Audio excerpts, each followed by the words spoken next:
This is just a sample of the audiobook. To get the complete audiobook, access the link posted in the first comment. Learn from them what the road is like, whether it's steep and rough going, or gentle and easy.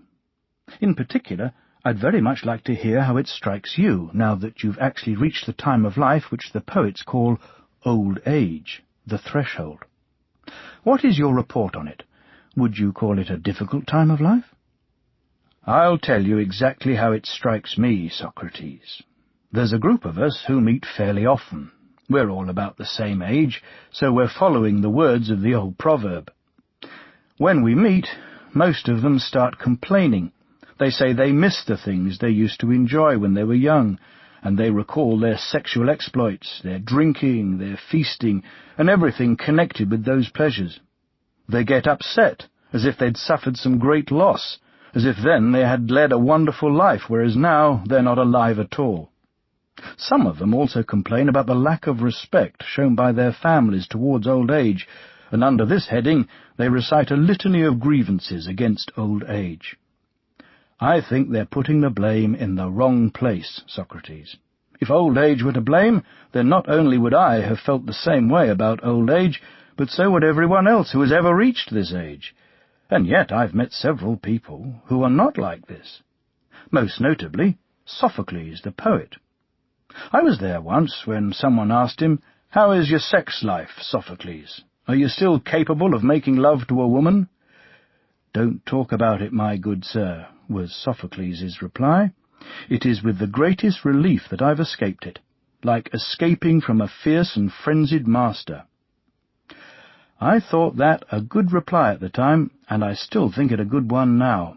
Old age is altogether a time of great peace and freedom from that sort of thing. When our appetites fade and loosen their grip on us, then what happens is exactly what Sophocles was talking about. It is a final release from a bunch of insane masters.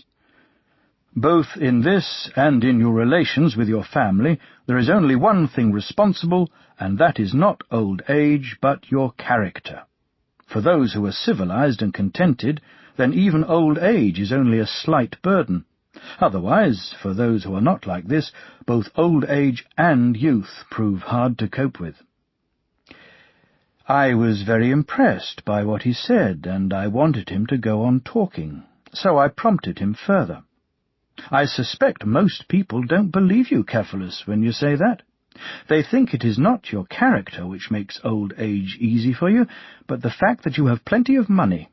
The rich, they say, have many consolations. And there's some truth in what they say, but not as much truth as they think. Themistocles' famous saying is very much to the point here. A man from Seriphos started making disparaging remarks about him, and telling him that his fame was due not to his own merits, but to those of his city. Themistocles' reply was that though he himself would never have been famous if he had been born in Seriphos, neither would the other man have been if he had been born in Athens. The same applies to those who are not rich, and who find old age hard to bear. In poverty, even the right temperament will not find old age altogether easy, whereas the wrong temperament, even with the aid of wealth, will never be at peace with itself.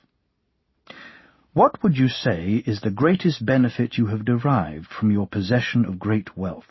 I said. "One which many people might not be inclined to believe if I told them, but you can take my word for it, Socrates, that when you are confronted by the thought of your own death, you are visited by fear and anxiety about things which never troubled you before. The stories told about what happens in Hades, that anyone who is unjust here will have to pay for it there. Stories you once laughed at begin to trouble your mind. That's why I attach the greatest importance to the possession of money, not for everyone, but for those of good character. If you want to avoid defrauding people or lying to them, however reluctantly, or going to the world below in a state of terror after failing to pay what you owe, whether sacrifices to a god or money to a man, then the possession of money contributes in no small measure to this end." "That's admirably put, Cephalus," I said. "But since you've brought up the subject of justice, can we say, quite simply, that it is truthfulness and returning anything you may have received from anyone else? Or is it sometimes right to behave in these ways and sometimes wrong? Let me give